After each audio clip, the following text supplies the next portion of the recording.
So, welcome back to the Endurance Hour podcast. The boys are back. The bromance continues, as I like to call it. We're doing a special broadcast today because it's been, 2.5 months, Roger? You know, it actually has been a little bit of time, and I remember kind of when we originally talked about it, saying, hey, maybe let's hold off a little bit and take some time, recharge the batteries a little bit, get some work done, get some things we got to do. Taken care of that are priorities and I think at the time we just wanted to kind of give it a feel, see where we're at, and see, is this a priority? Is it something that we want to keep doing? Yeah, I think we had done. Gosh, it's been so long. I think this might be episode 114. Okay. Is it? I'm going to say 114. And what we're doing now, guys, those of you who are listening, we're also recording this, so we're having a video podcast. And this may be a format we try in the future, because I know a lot of people are doing that, and they like to see and also hear us. What's it look like when you guys are doing your show? And we're actually in my home office today recording, and we have distractions all around us. Yeah, you get to see the distractions. However, you can just listen to it too. So you just said we took time to refresh our batteries, and it seems to have paid off for you, my friend.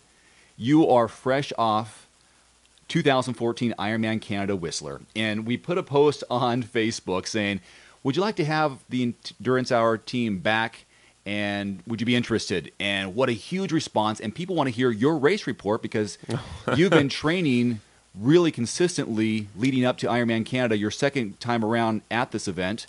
And let's go ahead. Let's get right into it. Let's talk about your race recap. Yeah. I have to ask me what's interesting. Why go back? Why? Well, yeah, we raced it last year. You raced it as well. And I think one word you said there is, consistency in the training. And I think that was a big piece for me, is just consistency. It wasn't any special thing, in particular. Obviously, you're doing, a variety of workouts, but I think the consistency really played a huge role in it all, and just figuring out a way to make the workouts that are important, make them count and make them a priority, and or getting them in somewhere during the week. But why go back? I would say I think being familiar with a course is paramount. I think it doesn't matter what course it is. I think Whistler, hands down, if you haven't raced it, which most people haven't, it's a tough course. There's no question about it. I think this year there was an attrition rate of something like near 15%, I want to say. I want to say there was like near 2,000 and near 300 didn't finish for whatever reason. Which I think is, I don't know if that's high or not, but I mean, it is a tough course, and I think this year was a little tougher than last year. That's what people are saying. I just think they all feel the same. They all hurt. Yeah. But it was a little warmer this year, and I was downloading my data, and I was looking at temperatures, and the temperature seemed about 10 degrees warmer throughout the race, so especially on the bike. So that played a role. There wasn't really much cloud cover. There wasn't any cloud coverage. It was a beautiful day. And as you know, that course, if you don't play it right, can really reap havoc in the last, 30 miles. So, it was a great race for me. I'd really had some plans going into it of like what you think you might be able to do, but you never know. You never know what happens. What was your fitness level, would you say, this time around versus last time around? And probably more specifically, your lead up to it, because I don't know if you've been selective on what you've raced prior to Ironman Canada this year versus last year. Yeah, good question. My prep, since this race this year was a month ahead of last year's race, so automatically, no matter where you are, you're a month behind, kind of in a way. And I actually started kind of really being really focused about training, or really kind of starting to put things together for me anyway, a little later. So I definitely got squished a little bit, and there were times in there that I was getting pretty nervous. I'm like, wow, I'm way behind where I was last year, in terms of in my training. So I made some adjustments, and was I fitter? I'd like to think I was. I think I was. The results say you were? Yeah, the results say I was. But I think I was also smarter. I think I learned a lot. Remember, Whistler last year was my first Ironman since 2007. Yeah. So, I mean, it was a whole new, I'd been there before. I'd been at the Ironman distance, but, it'd been a while. So it was little daunting, and then having raced, in Kona last year as well, and then, so this was my third Ironman. Which part of the Ironman is daunting when you say that? Is it the fact that you have to run a marathon? Because swimming is pretty much, you can do that. Most athletes who are 70.3 distance athletes can do that, no problem. It's just, it's another half hour or so. And cycling, you can build up to that, have a great base, and you're rolling. But when it comes to running, is that the daunting part of an Ironman to you after so many years off? I think the whole race is daunting. Okay. I mean, I really do. I mean, I look at the swim and I'm like, God, this is going to take forever. Even though, it's about an hour, it's still, you go, hey, 2 laps of this, it's like, honestly, and I feel that way even in races. I feel that way in Kona last year of just like going, okay, I'm done. I'm bored. I mean, seriously, I'm swimming going, this is boring. I am, okay, the adrenaline, the excitement, we're all, you're in a line, you're by yourself, wherever you are, you still got, a third of the way to go, or maybe even a quarter. It's like, all right, I get it. It's a long swim. Yeah. I can finish it, but can we just call it? Let's Sure. just get out. Yeah.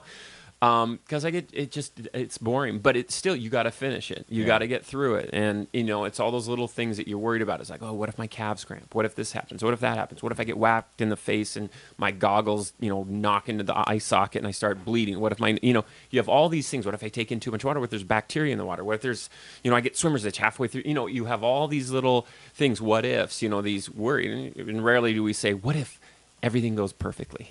We rarely say that. So, in terms of what's daunting, I think the part for me is, the scariest part is the bike. And I love the bike, but you can put too much out on the bike and pay for it at the end, which ultimately has a huge negative impact on your run. Mm-hmm. So really, are you worried about the run?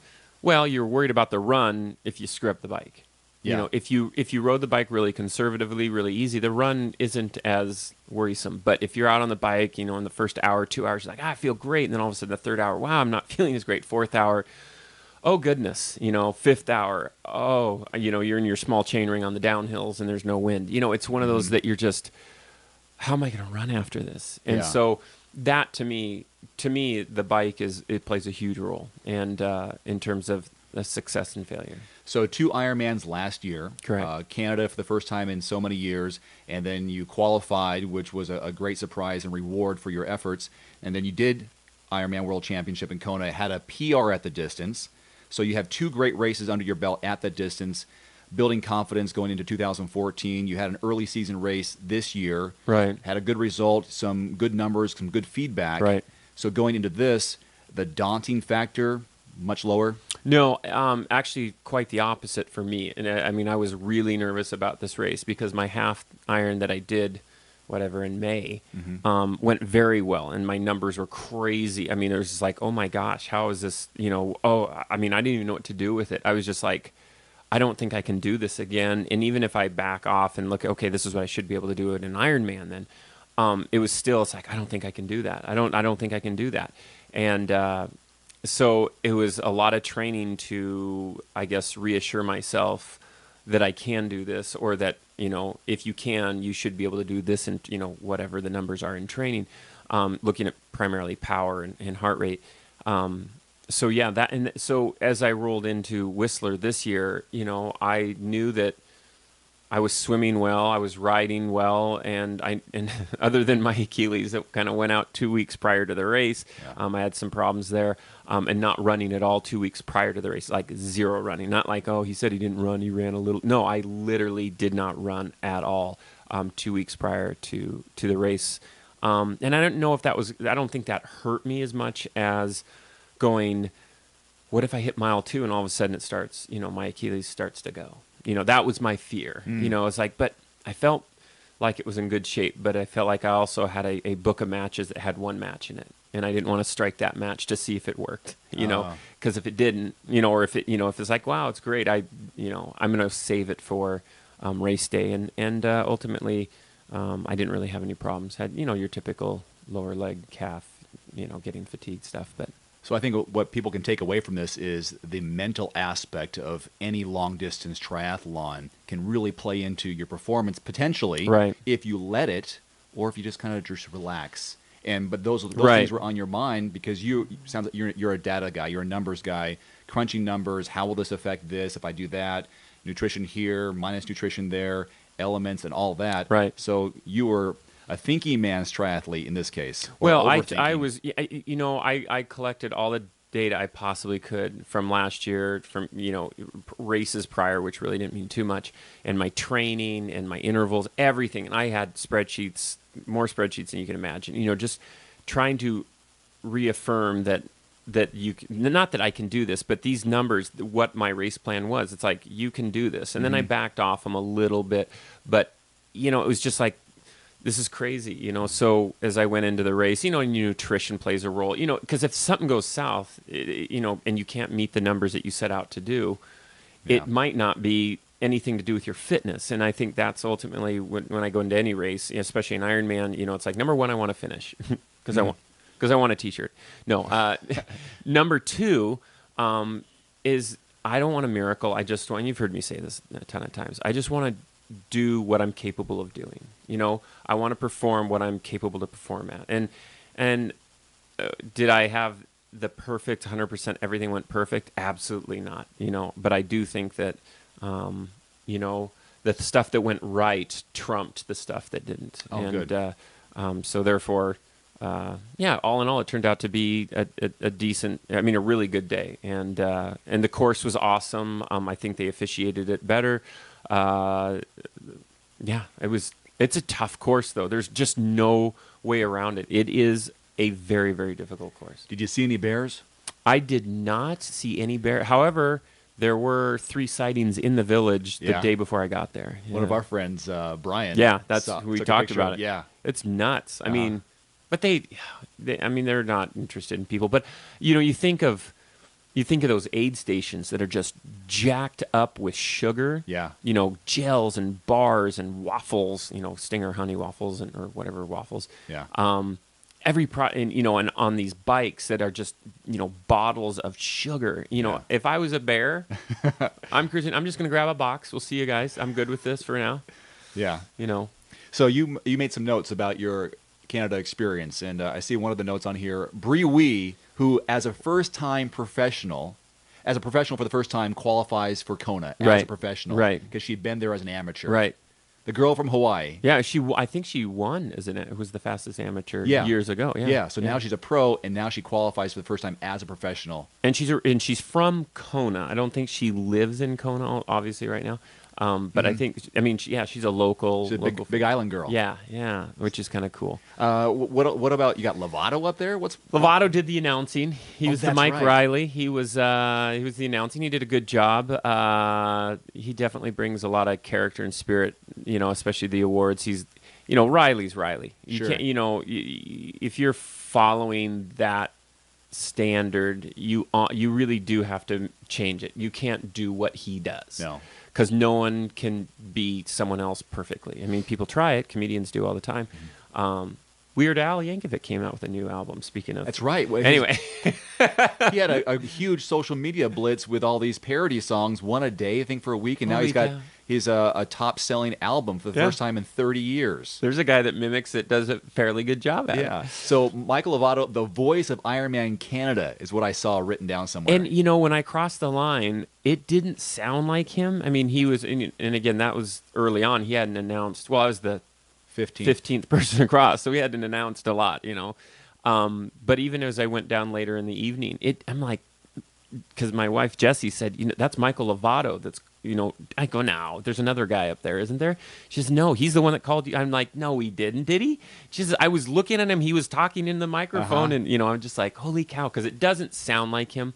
Not that I know what he sounds like perfectly, but he did a really good job, I thought. And that's, as Mike Riley only knows, sitting there, well, I guess a couple people do, but sitting there announcing names all day long. You got to pace yourself. It'll kill you. Yeah. Well, Michael Lovato's almost been in training the last year or so as a guest reporter, co-host on Ironman Live, as they've done some shuffling with their talent, and he's done a good job. Came from the Rev 3 program, working on the podium there and being an announcer and MC, and now he's a staff member. I don't know. Yeah, funny thing with Michael Lovato, I raced in a race down in Dallas, a USTS race in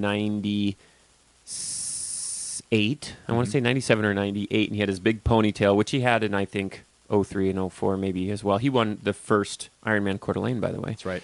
And but we were coming into the transition into T2, and I passed him through there and took off running, and we weren't in the same age group, so but then he took off and he passed me pretty quickly on the run, and then he went on to win Ironmans and stuff like that. But he was a young guy back, obviously in 97 or 98.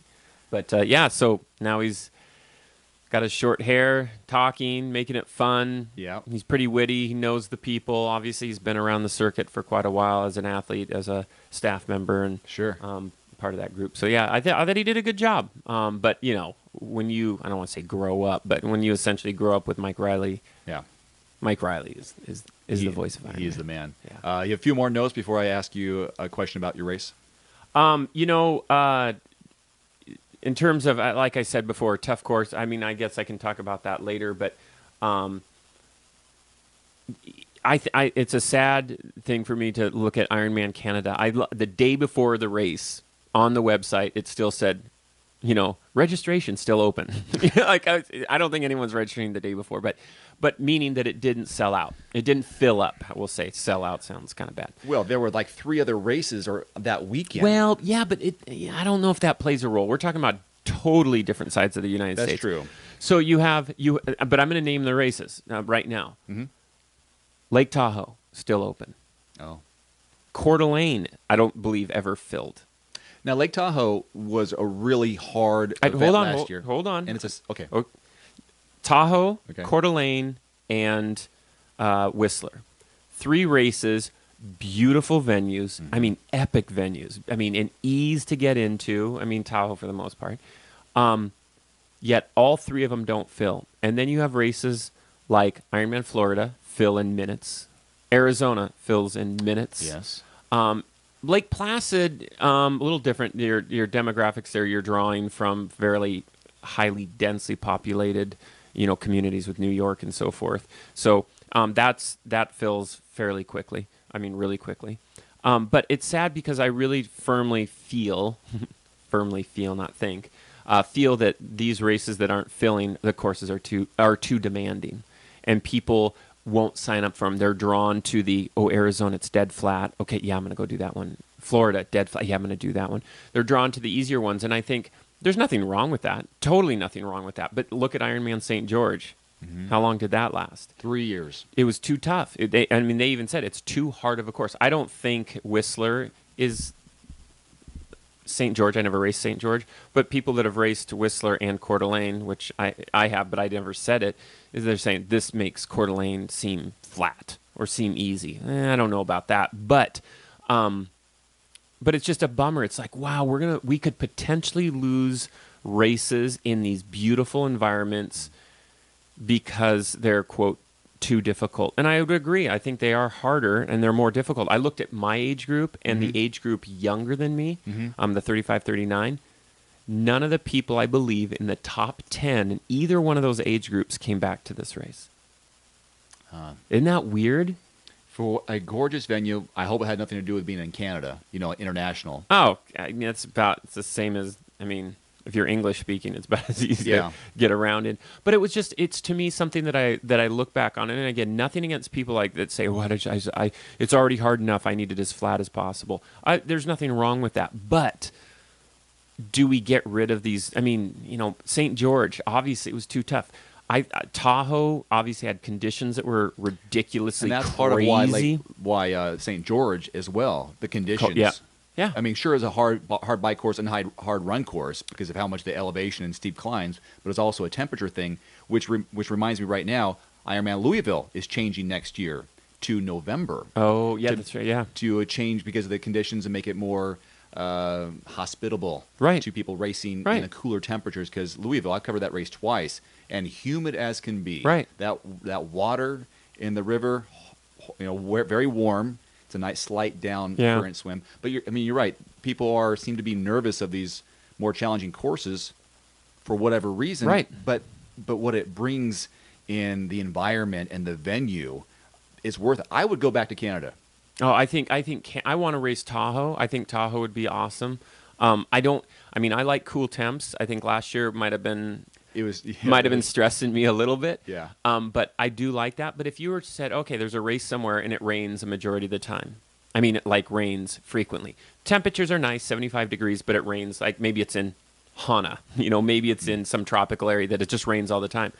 Would that race fill up with people knowing that it rains all the time? Probably not. Just because it's like, it rains for spectators, it's horrible. And, I mean, even Whistler this year, the few days prior, it was wet, but it was like 90 the week before that. But so it was wet. And I just thought, wow, this is kind of dismal a little bit, which race day is awesome for me. I love that stuff. But for spectator wise and really promoting a race, you don't see postcards of Disneyland when everyone's has umbrellas. It's dumping rain and clouds and lightning. So going back to that, I'm just, I don't want to say, if you don't race these races, you're really not an Ironman. That's not what I'm saying. I'm just saying I think we need to make sure that we are allowing for some diversity in courses that allow things to be more challenging. If some race is known as, that is like the most difficult one on the course, or on the circuit, I think that's awesome. But I don't think they should all be pancake flat. I think that's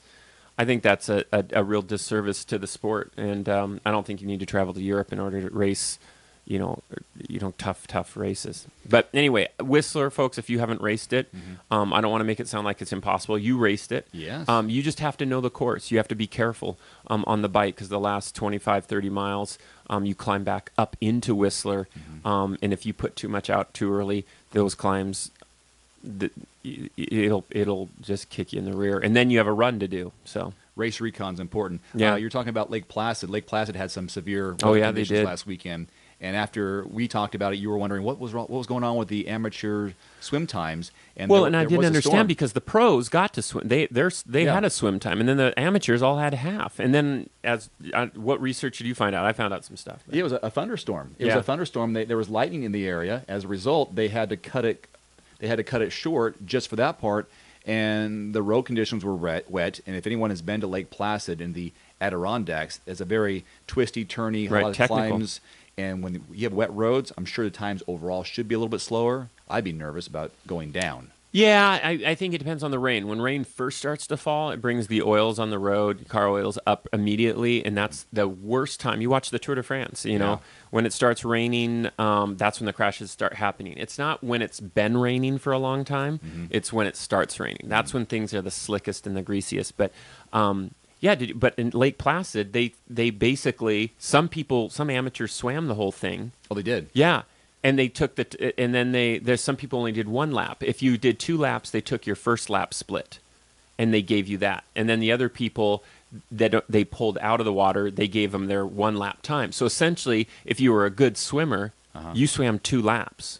But you had. But your first lap counted. But you were still out there. Half hour or anaerobic or aerobic for another half hour, whatever. You just wasted some more energy. Exactly. And but I know it impacted some people, and hopefully they squared it away. And I read some things and talked to some people that were fired up about it. That's not fair. And I did too. It's just like you got to remember, it is a business. They are on the hook if someone gets hurt. People have died in these races before. It's like, well, we've already started it. There's lightning in the area. Now we better let them all continue swimming. I mean, it's like safety is first, and they're making a call. They're doing the best they can. They're not trying to ruin anyone's day. They're trying to do what's best, make it as fair as possible, on the spot. And that's a tough one. And, and I bet you there's a contingency plan now to say, what if something happens halfway through the swim? How are we going to handle it? So I think just keeping that in mind. But Placid, this year had horrendous rain. Wisconsin's had horrendous rain and beautiful days. It's called the weather. Heck, we had it roll through here a week ago. And right. Oh, my gosh. We had trees uprooted. I mean, old, big trees uprooted in a matter of 15 minutes. Yeah, it was a 15-minute, 20-minute storm.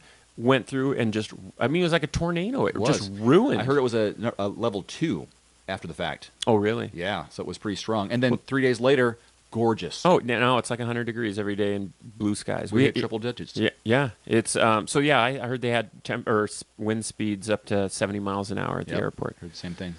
So anyway, so that's my concern about some of the tougher races is just that people aren't signing up for them. Now, for me, that I like these races, I'm like, great, they'll always be open. You think but people are I think nervous? people are missing out. because of their potential finish time. They want to have fast times. I'm not going to go to that course because I'm not going to PR, or I won't be able to go as fast as I want to. That's why I'll go to Florida. I'll go to Arizona because I can PR. Everyone, quote, PRs Right. at those courses. And if I go to Coeur d'Alene or Lake Tahoe, I'm not Yeah, going to PR. maybe one of your first races was, say, like Arizona, and you went down there and you did a 9:20, and then you come and race Tahoe, Yeah. and you do 10. Yeah. You know, it's like, oh, I didn't do very well. It's like it's apples and oranges. You're not, you're not comparing the same thing. You know, if you're looking at it, really look at your age group, look at people that you compete with, that you consistently compete with, and look at the variance there and the differences there. So, that's just, I don't know. I and it's not about people. You gotta go and race where you're comfortable racing, and that's. Well, I hate it when we lose races in beautiful areas because they're, I don't know, too tough. Are you hearing rumors that if things don't fill out, they're going to... Well, it depends on. I think, I don't know. Okay. I would suspect people will start to get drawn to Whistler because the times seem, I don't want to say slower, but they like, oh gosh, I could do that because they're prior times, and then they'll go up and race it and realize that, yeah, it's a harder course, but you can still go fast. Marino went up there and he set a new course record up there. 8:16 or 8:15. Yeah, he ripped it. And his average speed on the bike, everything. You don't average 25 miles an hour, in an Ironman on a, and say, oh, that bike course is like impossible. 25 miles an hour. That's nuts. That's crazy. Imagine doing that at a 70.3. That's hard to do. And then you had Jeff Simons run a 2:40 marathon. So, it's just like you don't – these guys are great athletes, don't get me wrong. But, it's just like, yeah, you're picking up a little time here and there, but they're not like, well, I normally do a 9:30 and I ended up doing a 12-hour. It's like it's not quite like that. So how were you on time for the swim this year?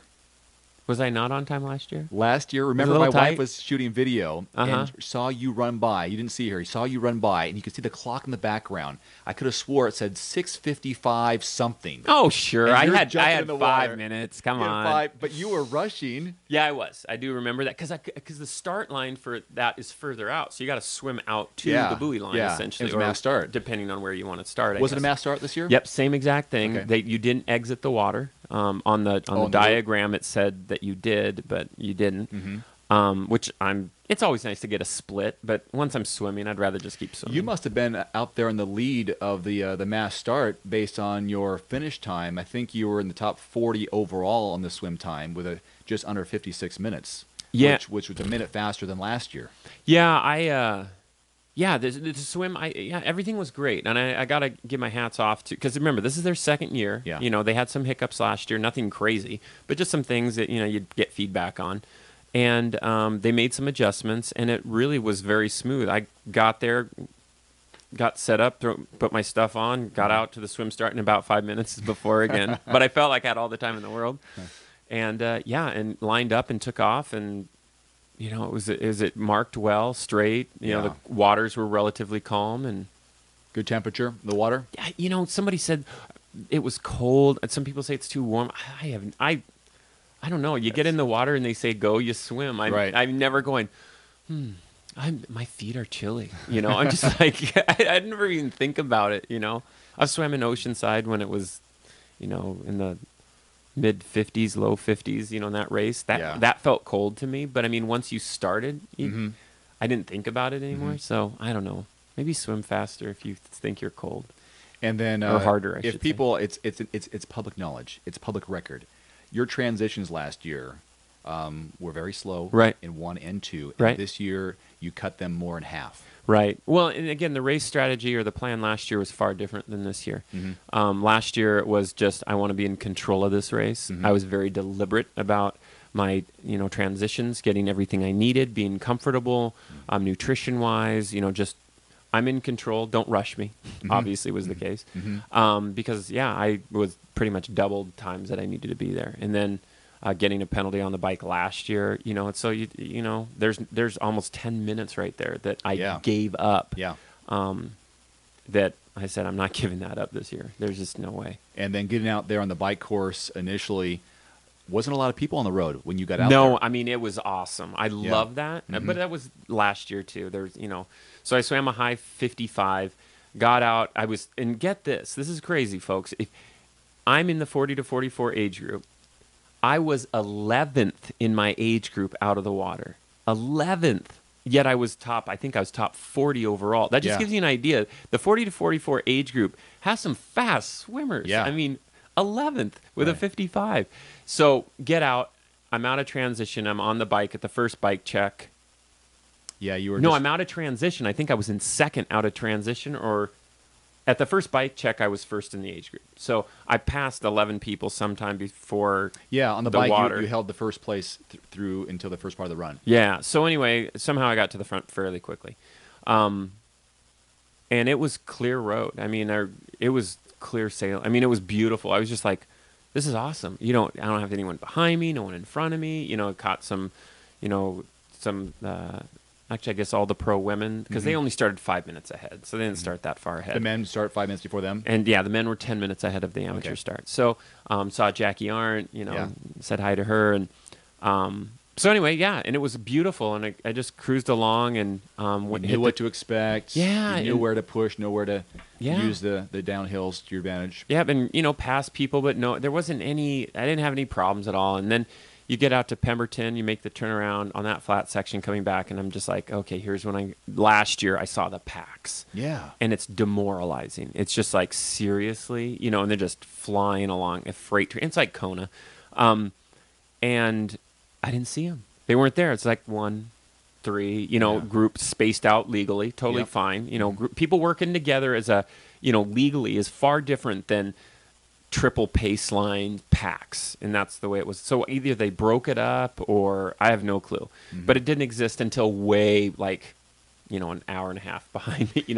Were you conservative the first 21 miles on the bike check? Because I think your average was just under 20, and then the midsection is where you had a lot of speed. Well, that course. That one climb after 10 miles in, that's pretty steep. That first hour, you're climbing up Callahan, and you're talking 10%, 12% grades. You're not going fast. And then once you hit that turnaround, that second time check would be from the top all the way through to wherever, who knows where, to Whistler, essentially. So a lot of downhill. You have rollers, don't get me wrong. It's hilly. I have all the, how much vertical feet you climbed. But, there's one section, it's like, oh, you climbed, 300 feet and you descended 1,700. It's significant. But those descents are so steep. Sure. That what was your highest speed? I think 50. Whoa. 52. Really? Yeah. And that was fast. I mean, it was just, it was because, there's no straight road. It's not like you just go down this big wide open. Everything's corners, down that stuff. So, but yeah, so I think that's where those average speeds were a lot higher. But, but yeah, you get out and all of a sudden you didn't see the packs, and I start, eventually get back to Pemberton, after the flats, which you got to be real careful with, and then started climbing back, and I'm still looking back. I feel like I'm slowing way down because you're climbing back. Sure. You're climbing a lot, and I'd occasionally glance back. No one. I'm just like, geez, my power was good, heart rate was good, but I felt like I wasn't going anywhere. Did you see Jessie on the bike course at all? Oh, she was actually coming back in. She was like 8 miles out of town. And I'm like, holy cow. And she's like, you're like way out here. She's on her mountain bike, pulling Owen in the trailer. So, I mean, like, she's way out here. And so it was cool to see her out there. But anyway, coming in, I felt like maybe my legs were getting a little taxed, not like I had blown up, but I'm like. Nutritionally wise, this year compared to last year? Billion times better. Nailed it. I never want to say I nailed it. But it's after the fact. You can say you did. Yeah, I mean, it was awesome. I really felt like I did what I needed to do. I took in, let's put it this way, what I had on me, what I had with me, and what I picked up and so forth that I wanted to take, I took it all. So it's just like, this was my plan, and that's what I did. So that was cool. Yeah. And then on the run, was Jessie there at T2? I don't know, because she was 8 miles out. Oh, that's so I'm going quite a bit faster, hopefully, than she is. And again, your T2 was twice as fast, more so this year compared to last year. Was there some urgency where you were pretty aware of where your place was, and your status? I mean, you're assessing all these things. Yeah, a little bit. I knew I was towards the front only because at the turn at Pemberton, you can see it's like I can't tell the difference between amateur and pro as you get towards the end of the pros, but it's just like, all right, I'm up here somewhere. I'm probably fifth right now or fourth amateur, somewhere in there. I'm just like guessing, It's like I'm top 10. I know that. Mm-hmm.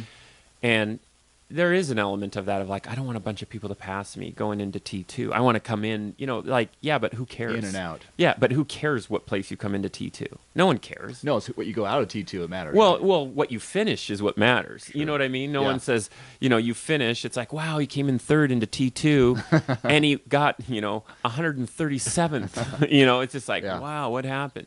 But at the same time, you want to come in, holding your spot, but you should. I don't know. It's stupid, and I kept trying to. I literally yelled at myself at one point, going, "Knock this off. Just relax. Ride. You're not gonna run. You keep this up." So anyway, I got into T2. Went through there quickly. Didn't really spend too much time. Just grabbed what I needed and was out. Last year I changed, so that took a little more time. Mm-hmm. This year I swapped socks is all, just because my socks were so wet. Yeah. And I know that you were first in your age group out of T2, and it was probably at the first check, which was at 6 miles? Yeah, about 6 miles, yeah. Okay. The next guy comes by. Yeah. And I was watching because I was also keeping in contact with Jesse, and that guy was averaging mid-sixes. Yeah, yeah. He was going. He rode faster than me. He ran faster, but I think he swam a 106 or a 108. Yeah. And I swam a, 50, we'll call it a 56. So I'm 12 minutes ahead of him already. Mm-hmm. So even though he had a phenomenal bike, he rode a 504, I want to say, it takes a long time to make up that time. And he's he's solid. He's a great guy. Canada, I think. Yeah, great guy. I chatted with him for quite a while. And there was no way. When he went by me, I'm like, holy cow, and it was cool to get information about him. Like, no, this guy's solid. He runs 310s, and stuff like that. So anyway, that was really cool. It was, and to connect with him later. But I was more interested in who was behind me. I really didn't see. He might blow up. I don't know. I'm not going to run that fast. I know that. Yeah.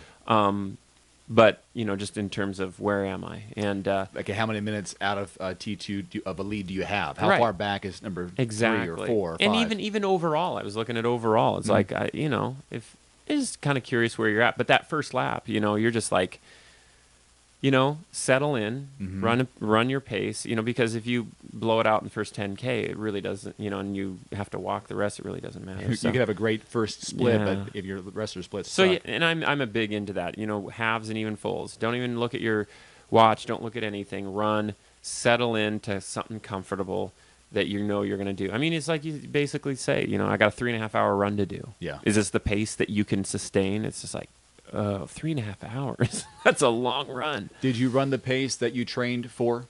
Yeah. Boy, that's a tough one. I ran what I can run. I knew I could run that. Whether I would or not, I knew I could. But after 112 miles in the sun, it's just, you don't know. But, so once I got around the first loop, I'm like, I'm feeling pretty good. Now, I could break the race up now. I could break it up into segments of that last lap. And, getting the information from you guys of where people were, it's like, okay, but you can screw it up. You can still screw it up. An hour and 10 minutes still to run, you can blow to pieces. Yeah. So did you have a rough patch in the middle at all, or did everything was No. Early on in the run, I was a little gassy for some reason, but I don't know what that was really. I've never had that happen, so I have to look at a couple things. But that was about it, and then I was fine. When did you pick it up at the end? How close to the finish did you pick it up? I'll tell you, I just was talking to Jesse about this. With probably about 7 miles to go, I went, or maybe even 8. They have this little boardwalk section. You remember it in the patio. It's like the best patio in Whistler, they call it, or something. Okay. And it's like a bar. It's by the golf course, and there's a bunch of people on both sides of the path there. And there's music. Is it after the bridge? After that water bridge? The bridge? Yeah, that's the boardwalk bridge. Yeah. Okay, yeah. Right there. And it was booming. And I remember on my second lap going through there, they're just cheering. It's just, all this noise. And, I kind of acknowledged the crowd, smiled, and put my hands up, kind of like, let's get this party going. And I'm like, I must be feeling okay if I have the energy and the thought to be able to interact with a crowd like that. So, but it's still tough. You still got a ways to go. And so I don't know if I picked it up, but I just started moving quicker through the aid stations. And at about with 10 to go, 8 to go, that's when I go to Coke. And that's when I just started throwing it down left and right. And I don't think Coke makes me run faster, but it's going to get you to that line. And the new run course is cool. I think they changed it? Yeah. You don't go all the way out to that end of the lake where turnaround. You only go out a little ways. I mean, barely at all. And then you turn around, they reroute you through all this other stuff. And it's really cool. I liked it. I thought it was a better course. Did it take I think it was short, but that's just my opinion. Did it take the pressure off you when you were getting information about how far back third place was? It's like, okay, now I can just get in the groove. When I knew they weren't catching, like maybe they were running 5 seconds a mile faster, I'm just like, it's like at one point, it's like, okay, they got to be running sub 7-minute miles right now and to catch me. I mean, there's just no way. Yeah, it was drifting from 6, 7, 8, 9 minutes back from you. Yeah, they're not going to all of a sudden go from running, 750s to, okay, I'm going to put the hammer down this last lap and go 7-minute miles. Yeah. But I'm still running what I can run. I'm not going, oh, good, so I'm going to ease up. I'm just... Every race is I look at my numbers. That's what I look at. I want to put an honest effort out there to apply for next time. So, so yeah, that helped. It helped alleviate some of the stress, but I still wanted to have a good time, and I started a different watch, and and I look and I had stopped. You know how that works at race day. You forget stuff. The pre-race, you're going to do everything right, and all of a sudden you're like, what the heck? I didn't even where? Oh shoot! So I went to time of day on my watch, so I knew because I knew we started at 7. Sure, it's easy to figure out. Yeah, so I'm like, okay, all right, right now it's 28, whatever it was, 3:28, I guess it would be. And I'm going 28. Okay, wow, okay. I'm close to a 9:30 right now. There's no way I'm going to make it to the finish by 9:30, but I'll be in 9:30 something. Yeah. I'm like sub 9:40 on this course. I'm like, wow, that'll be great. So that's motivating. That's encouraging. It's like, how close can you get it to that? And of course, they take you near the finish and then loop you around a section, and you're like, oh. But knowing that's coming, you're ready for it. And again, I think the closest person ahead of me was like 6 minutes, and the person behind me was like 9 or 8 10 minutes. Okay. So I was in the middle. There was, well, you know what? I told you this, but I was watching your race. In between one of your splits, I rode my bike around my neighborhood. Right. So I ran out for a half-hour bike ride, came back to get an update to your splits, and then I saw how well you're doing. I went out and did another bike ride, another 10-miler, and I came back, popped on Ironman.com, and I'm not kidding. It must have been 2 minutes before I saw you come down the finish line when I got online. Oh, really? And I saw you with your arms out to one side like this at the top of the chute, and then coming down, and you kind of like got like a horse that was prancing down the sideline, high-fiving the people. Right. You were like picked it up, and then all of a sudden, the emotion that you had, that fist pump across the finish line, I knew that you were just rocking it right there. I was pretty excited. There's no question that it was a PR on again, not taking anything away from Arizona or Florida or any of the flatter courses. This is you. I know I can go there and have a faster time, but on a course like this, to have a PR on a tough course, on a tough day that the attrition rate's fairly high, it was like, that was awesome. And Have you been that emotional before? Maybe probably one year in Coeur d'Alene, maybe. I think when I got my first Kona slot, I think maybe in 06, but. No, that was a race that just kind of came together well. And like we talked about before, every race that I've done, Ironmans, the last 3 I've done have gotten faster and better and better. Yeah. Everything's gotten better. Even halves have gotten better. Sure. And you're maturing. I'll be heading to Kona this year, and I don't know if I'm going to get better at that. I mean, last year was pretty good. Well, let's congratulate Roger thanks. For qualifying for the second year in a row to Kona at your ripe age of 440, something like that. And, last year you PR'd at the Ironman distance in Kona right. as a 41-year-old. How harder was this course versus last year's course, and now you PR'd again? Yeah, that's what we, and again, Kona you look to at Whistler. Whistler, I mean, I think there was gimme time. Where I made up some big time was in areas that I shouldn't have given up time last year. Like a 4-minute penalty, and then wasting time in transition. I mean, that alone. I mean, this is like, okay, I don't even have to be in shape, and I can make up those that time. So, my run time was a lot faster. I ran a 3:21. Again, I still would like to have some information on that course because I don't think it was 26.2. I think it was short, maybe a K. I don't know. They didn't have mile markers. They had random 25K, and I'm just like trying to do the math, and 30K or 35K, 5K, and it seemed like they had mile markers last year because I took splits. I saw on my watch. I took splits at every single mile. And I wish they would have had that this year. That might be my feedback. But I just thought it was a little short. That's just my opinion. Well, if the numbers are out there, someone's going to have them. I think they'll be just, if it was ridiculously short, people would have been saying something. But, when you run a PR time in an Ironman, you're like, this is what I can do. It's like, well, no, it's not. It's like, you can do it if the race isn't 26.2. If it's 25.8, yes, you can. But, if you're a half mile short, that's, 4 minutes, potentially. So, all of a sudden you go from a 21 to a 25, and it's like, okay, well, good. That I ran 2 minutes faster, maybe. So anyway, but the bike felt better. The swim obviously was faster, by a minute. So 20, a minute. I had all your numbers written down. And I swam it easy. I swam it very not conservatively, but comfortably. So anyway, it was awesome. It was fun. I love the course up there. Keats McGonigal from Spokane, who's the race director, saw him afterwards as well. We have him on the show, actually. That's right. The course. I talked to him last year before the race. Yeah, guys, seriously, Whistler is beautiful. It's go there, you stay in the village, park your car, and I never pulled my car out of the garage the entire time I was up there. It's awesome. And if you want a vacation, hang out afterwards. There's so much to do up there. I think it's awesome. And so qualifying for Kona again, any pre thoughts on what you want to accomplish there? I know you were there last year. Is it a celebration race? Is it too early to say?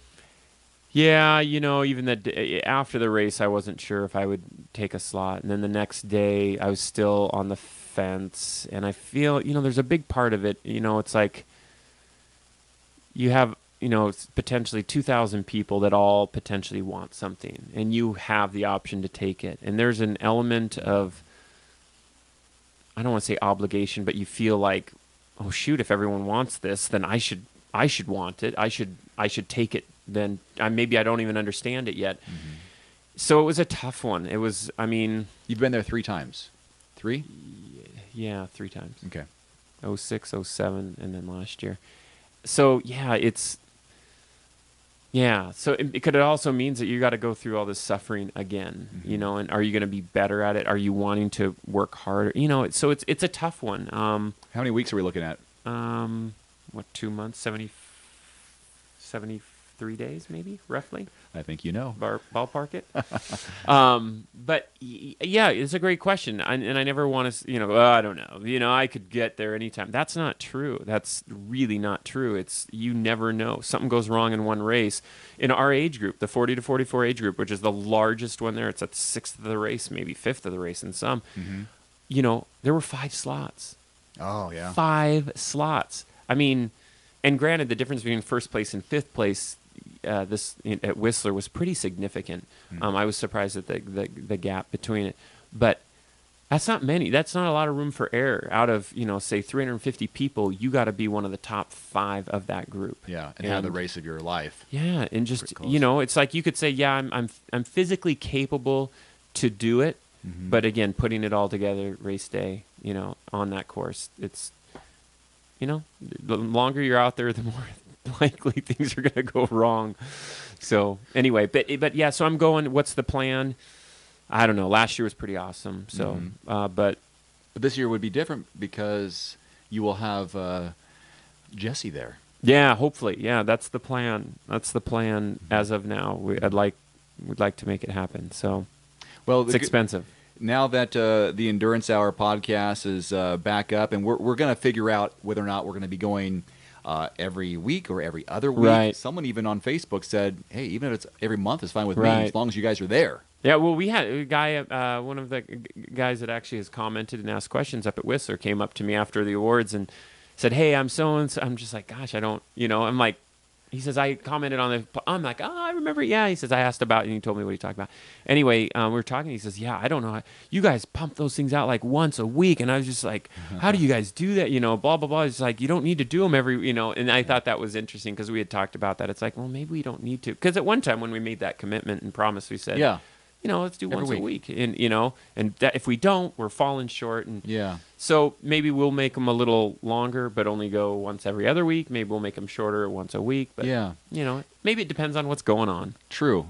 The idea of coming back to this was re-entered into my mind at Ironman Coeur d'Alene a few months ago or a month or so ago. And someone, when I was walking away from the venue, the expo area, I was there on a ride. I came over to visit some friends. And he says something to me like, hey, what happened to the podcast? I didn't know who this guy was. He says, and I told him, it's on hiatus. He says, you're killing me. And it's interesting. Right. I don't know if it's the closet fans or we're like the little engine that could in terms of the podcast in our topic range. Right. It's a small community, but people know us and they want us back. And clearly, by the response on the Endurance Hour Facebook page the other day, people are hungry for this. So, or liars, one of the two. Or liars, they just want to see their name on Facebook. So I guess we're gonna give it a go. And if this is my pledge too. If we're gonna go and keep on going. Right. If we stop again, it's done. I'm not. Right. We're not Michael Jordan. We're not retiring. Coming out of retirement. Or Crowe. Coming back again. Or Armstrong. So we've got plenty Jordan. of topics, and this is something you've said to me, and I've kind of wondered about this. Why do people listen? Is it the giveaways? I don't know. Is it the interviews with professionals? I don't know. From the feedback, those aren't the factors. Right. Those aren't why people listen. So maybe we kind of see. No, don't freak out if you do listen because of that. It's not that we won't have those because we have our favorites. We got to get Meredith back on. Sure. Because she's on fire. I know. But so we'll figure out what it is that we need to do and to keep you entertained on those long rides and runs and training advice, sharing our stories along the season. I do have some big news, which I told you a week before we went to Whistler, that I've been asked to come back and provide coverage for Kona. That's awesome. So Ironman has come to their senses, and I will be providing video coverage pre-race week and then race day coverage. So I'm excited to come back. This will be my 6th year doing some coverage of the event. It all started in 2009 with our local triathlon club. And but us coming back for the podcast has nothing to do with you going to Kona. I mean, with WTC, this was just us, and that happened to come up as well. Yeah, just so people don't kind of we have no obligation to Ironman or even providing their coverage for them. We just happen, if we're there, we'll do it. Yeah, this is I don't know. We'll see where this goes. Well, it's pretty cool, and so, but keep the feedback if there's people you want to hear from or things you want to see. I mean, we always take it into account. Yeah, topics. You guys have some great topics, and but we'll still do giveaways. Don't get us wrong, right? Well, maybe if people care, if people want them. Yeah, if you want them, and we still someone asked about something, I think, didn't they? Oh, like an April giveaway of one of the watches. We still have endurancehour.com. We'll post that there. Now we're also doing this video podcast. We're recording video and audio, so we'll have 2 different versions if you want to sit through and watch this video-wise. It's nothing special, just us. If you get the first 5 minutes, that's probably all you need. Probably all you need, really, technically. Who's going to sit in front of a computer and watch us for an hour or however long this is? But we'll be both in Kona this I know. year. It's kind of crazy, barring any. It's hard to believe that it seems like it's right around the corner, which it kind of is, but it's still, that's October. I know. I have a lot going on before then. I have a bunch of races and. Well, speaking of races, my weekend I'm racing, which I crack up because your race you did a sprint race. Yeah, I did the same day. You started at 7:30. I did. I said, "Wow, I'll be halfway through the swim when you start your race." I was looking at my watch, thinking, "Where is Roger in this race?" because I knew I was going to be following you later in the day. It's Right. like, okay, he's halfway through the swim right now. Okay, and then afterwards, I'm looking at 10 o'clock. Yeah, you just finished your race, and Yeah. I'm what, Starting at 22 miles, or no, I guess it'd be more like 10 miles into the bike. yeah, and so I'm waiting around for the awards, and then I get home and I'm checking the computer to see where you are. The swim's obviously over by now. I'm getting some bike splits. I start getting online or start texting Jessie to see where you are and how things are going, and she posts some pretty cool pictures. Her on the bike with you in the background running. That was a neat. That was pic. a cool shot. That was that was a really cool one. And It actually looks like I'm running, which is kind of cool. You were running. There's a bear in the background. You didn't see that? Yeah, I know. That was where I was running from. So it was a pretty fun day last weekend. Following your coverage, I had a race. It was a gorgeous day here. A sprint race that went very well. Went very well for the competition. You can only race who's there. And I signed up for another race this coming weekend, another sprint for the fun of it. Which one's that? It's a first race in Post Falls. It's called the Post Falls Triathlon. No kidding. It's a sprint on Sunday. Who's putting that on? I don't know. It's the inaugural race. I was looking for events because Melissa was going to be out of town this weekend. What the heck? How come that's not any? That should be promoted. We got to get people out to that. I found it on tryfind.com. Uh-huh. That's where I found that race. They also have Blue Lake in Oregon. Yeah, that's not Blue Lake. That's called something else. Okay. No, Midsummer or Yeah. something like that. The- It's on that course, though. Very fast Thought course. about doing that one, but I said, I don't want to drive all the way to Portland Yeah, good call. for an Olympic. It's going to cost 5 hours of driving each Yeah. way. The cost of it, place to stay, or I can go. It's a fast course. I love that Yeah. course. But I like Blue Lake, that race. Anyway, Blue Lake. that's in June. And then I'm doing that Coeur d'Alene try, the Olympic, Cool. the following weekend. My favorite race. Well, one of my favorite races. And then Lake Stevens, the following race after the weekend after that. Half Iron. So I've got 3 weeks, 2.5 weeks of build up with some racing in between before I do my second half iron of the year. And then are you doing titanium? I am doing titanium, which is it's 2 weeks after that. But I may do this at Priest Lake. Not sure yet. Priest Lake's awesome. That's a great Yeah. race. And that might wrap up most of my Holy racing. cow, you got a crazy. And then I'll finish schedule. off with I'm Austin. going camping. I'm going camping for 2 weeks. Yeah, when are you beginning that camping trip? When am I getting back? When are you beginning? Oh, supposedly Friday. I think we're peeling out. this Maybe Friday? yeah. Yeah, and we'll be back for the 5K races. We'll come back Tuesday. right. I got to say this, though. I mean, again, not if there's anyone still listening. Jesse's started those bar classes. Yes. So my wife got asked to teach these classes, and thanks actually to your wife Yeah. who kind of got them in touch. And so that has now created a lot of, little schedules or Sure. little markers on the schedule, which is awesome. There's nothing. So when we plan these things, it's like, oh, we're going to be, I think we might be back a couple more times because of, so it's really cool. But it's so neat because she's just, as we look at, kind of our races and triathlon and getting excited and getting ready and prepping and looking at, and all that stuff, she's the same thing with this. It's so awesome, putting routines together, putting music together, putting Yes. da-da-da, getting stuff, getting da-da-da, promoting it. I mean, it's cool to see. It's what we all do when we're passionate about something. It doesn't matter what it is, again, like I say, it's stamp collecting, scrapbooking, golfing, whatever it is, you put a lot of time and energy into things like that, but making sure that it doesn't overtake really the big important things in life is also important. So yeah, cool. So we had that big 5K series, 3 Yeah. weekends in a row, which is getting larger and larger. Yeah, I'm worried about that. You never know. Well, last year we ended with 600 people on a Wednesday night. Wow. Just to go run 3 miles. Yeah, 3.1 actually. This year's kind of, yeah, it's always at that 0.1, but it's downhill. Yeah, right. It is. It's a downhill. fast 0.1. We're doing a Timex clinic this year. Yeah. For people in the Spokane, Coeur d'Alene area who are listening or watching. We're going to be doing a demo of some GPS watches. Yeah, So- and they're not demo watches. They're like Oh, these are brand new. they're in the box. brand new in the box. I'm going to charge them up, Yeah, I was let gonna you say, borrow better it, get charging, man. show you how to set it up, go out and run. We'll come back and evaluate your data. And I also have a coupon, a coupon to 40% off if you want to go buy it online. Or buy anything online. Yeah, it's a one-time code. Timex 40% off code. So. Yeah, so Pretty we'll, awesome. We'll be doing that. Thanks to Timex for loaning us those watches, and potentially, if you guys want, and we can still give away Timex products throughout the rest of the year if Right. you want. Maybe we'll do a contest for your Kona race. Well, Guess your time, or do for one of my races, guess my time, Yeah. run time. That's a possibility. We do a combo. Maybe do a giant pile of giveaway that you have to. It's the sum of our times. Who is the closest? It's like the winner take all thing. There's we can no collect like the little. times? It's just like you have to guess your swim time and my swim time put together, run on specific races, and whoever is the closest. Well, we had that last year with me and Matt Russell at Arizona. What would be the difference between how close could I get to his run time? Oh my god! So what was the difference between his marathon run time and Right. my marathon run time? What would be that gap? That was kind of a challenge. It's like, okay, what would he run? What would I run? Now do the math.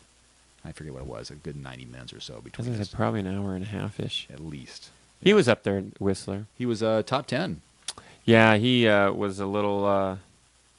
He's a little frustrated. Not frustrated, but it was a tough day for him. It just didn't go the way he wanted. But he still, what was he? Yeah, he got still pretty good money. Yeah, he got paid. They were going to go do that, like 2 days later, going to go do some running race, like a Strava thing. How does he do it, man? Oh my gosh. I'm like, I can barely walk to awards. And I believe, looking at the KPR, he's on the list to go to He's Kona. going Kona. Yeah, Yep, he's going to made Kona. it. Yep. Well, if he race often as he does, he'd get enough points. Jeez. But you got to still do well. But yeah, he had some late races. He just recovers so quickly. But then again, Jillian's a massage therapist. That's so true. She keeps him in His good shape. fiancée. Yeah, fiance. Yeah. Hey, if you want She to was see, there. Roger's finish video, it's like 25 seconds long. I posted it on our YouTube channel. We should slow it down and make it like an hour. It's almost 200 views in the matter Oh, of the really? last couple of days. My parents, they must not be doing anything. And I think I posted on our Facebook page. That's probably helped too. Well, gosh, we're back. What else we got? I don't know. I think Do we have any news? Who cares? Okay. There's too much news to catch up on. Well, if you want, the current, you got to have current stuff. Yeah. Current. So again, this will be the shaping of our show. I mean, do we give you news? You can find news. We'll talk about what. Well, maybe we'll give our opinion on some hot topics. Yeah. You know. We can't run down all the news every Right. weekend, every week. That's very time consuming. Again, this is a hobby project. Race result chasing. That's. Yeah, I don't want to do that necessarily. I know when I hear that, it means nothing to me. Yeah, I can find that. Yeah. And I look at the top 10. There's those names. Got it. Even like, the big races that everybody showed up to, like in Germany or, at Roth or whatever. That even doesn't interest me that much. I'm sometimes interested in times, like when people are breaking records and women are, finishing the top 3 overall. I think that's interesting stuff. So, well, help us shape the show. Give us topics. What do you want to hear us talk about? Do you want guests? Do you want giveaways? Do you even care? Do you just want an hour of babbling to pass through your run time so you can run with us in your ears? Yeah, that we can. I'll hum. How's that? We'll just hum. And we'll go. Maybe we'll just test this out. We'll put this out there, and maybe we'll catch back up in 2 weeks.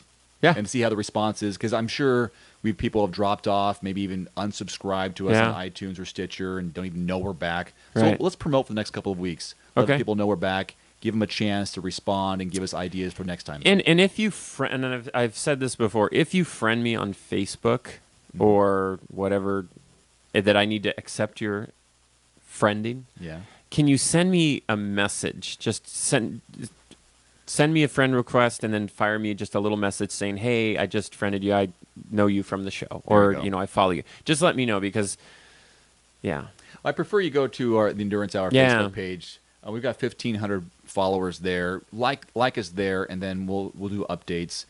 Let you know what's going on with what we're doing, where we're going, and sign up for Whistler next year. It's a great race. You'll love it. Hey, I don't know if I'll be. Hey, are you going to do an Ironman anytime soon next year? I don't know. Don't know. It's kind of up to Melissa. Oh, okay. Yeah, it's up to Melissa and the schedule, because she was encouraged me last year to do one. Wanted to see me do one. I did 2. So we'll see if we'll do one or not next year, and maybe we'll do a different course. I don't know. It really depends. I know I say stuff about Arizona. I'd like to race Arizona, but it just comes at a time of year that I'm just like, as a school teacher, that's so tough. hard. Yeah. November. Well, you know what it was like. I mean, that training is tough. Last year was different for me because I was also covering Ironman. Right, you were all over. And this year I've covered 0 Ironman races in person, And How's so that felt? Has it given you a little more energy? Is it, or You know, does following a race give you energy? I love the covering. I love covering races, Right. but not being a part of it, I have to check out because it sounds, I've cared so much about it for the last 3 years, been it's my identity, and not doing it, it's like I need to step away. Right. Otherwise, it bothers me too much to not be a part of something I care Right. about so much. And now that I'm back at it, at least for one race, now I'm paying attention a little bit more. Let's call it though. If you're gonna follow one race, if you're gonna be at one race, Yes. I mean, If that was only a race I was going holy to cover all year cow. round, that'd be fine.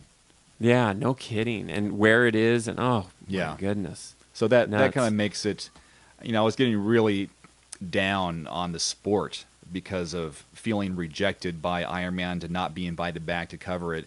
And it's like, I'm just going to be an athlete this year. I'm Yeah. not going to invest so much into it because I feel like I didn't get a certain return on it. Right. There is a return Right. personally. You worked your ass I was off. working for it, and I wanted to be a bigger part of it than what I felt like emotionally. Right. Not financially, not that kind of thing, but emotionally. I wanted to be like, hey, we want you. Right. We want you to be a part of our team. And now that they didn't, it's like, oh, well, then maybe I don't want you. Right. I'll do my own thing. Right. And it's been kind of fun not to be so involved and just focus on doing my own races or other projects.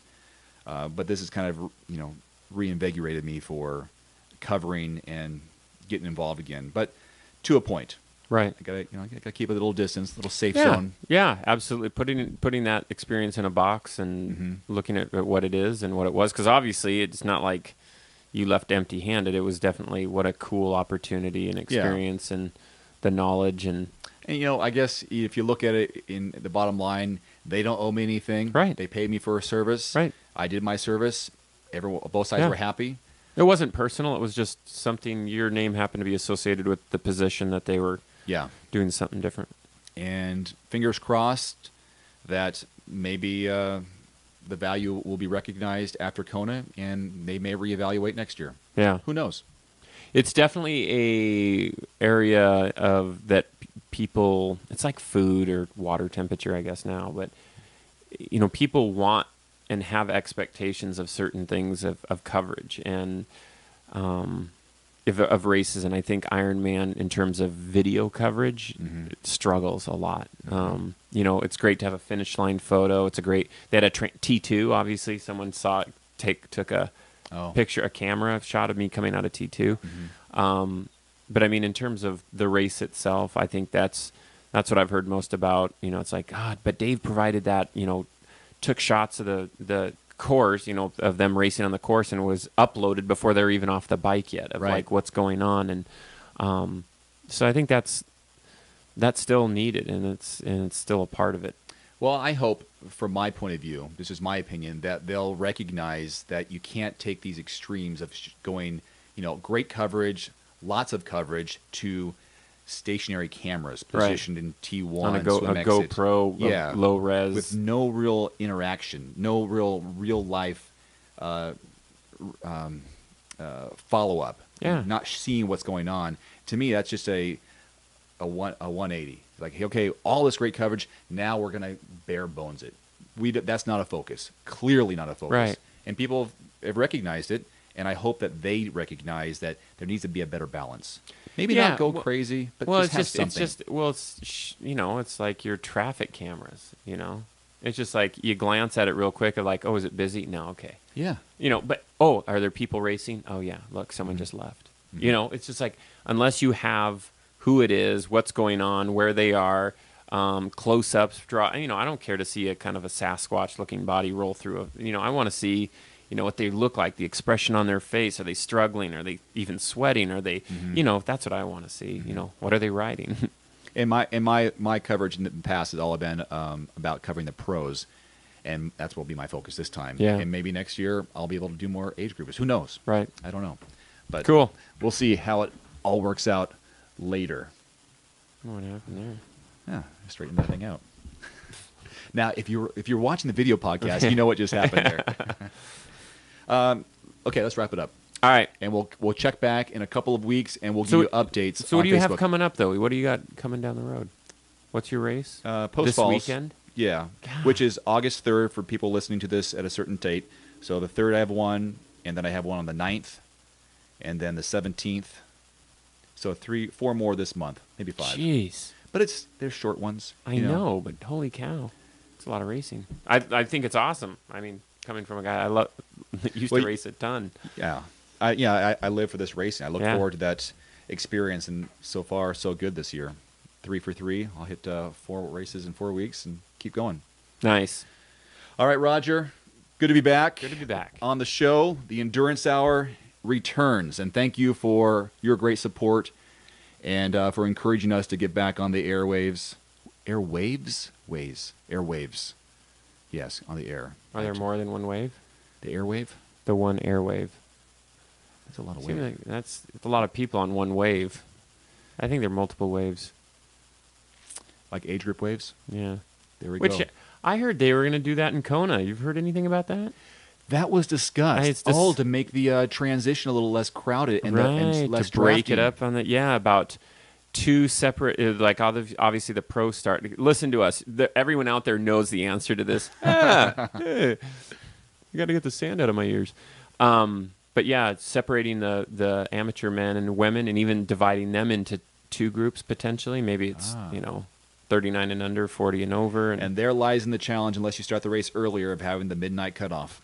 Yeah, and I think that's your hurdle, biggest hurdle. But also, if you think about it, if you're still going to create a lot of traffic on the road, you just might not have as much potential congestion. Because, again, you have, let's say, you now start the women. The women, I'm just going to say go last. No, just hear me out just so you can visualize it.